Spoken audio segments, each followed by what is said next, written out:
Hello guys, welcome back to my YouTube channel. In today's video, I'm going to show you how to get the new Shopify one-page checkout. It's super simple and pretty much anyone can do it. As you can see right here, it's the one-page checkout. And then, so first thing I suggest everyone to do is duplicate their live theme. So let's say if you mess up anything, you still have backup of your live theme. And then the next thing you would do is once you're on a theme editor, on a theme customizer editor, go up here, click the three dots and click edit code. And then once you're on the edit code page, in the search bar, search up cart. And then since someone sends theme, you're going to be looking in two places. Each theme is different, but on the new 2.0 themes, pretty much everything is the same or similar. So we're looking on the sense theme on a card or snippet.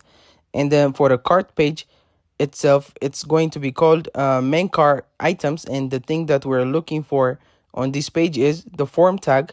So once you can click Command F if you're on Mac, and then just search the form, and then once you find this action tag, place it with this text right here. So action and then slash checkout question mark force underscore checkout equals redesign. So basically this means is that it's kind of forcing Shopify checkout to do the new redesign. Check out if that made any sense. And then same thing if you are using a car page itself, just search up the form tag and then again just replace it with the same thing I said before, and just save it. Hopefully you got some value out of that, and if you did, don't forget to like and subscribe to my YouTube channel.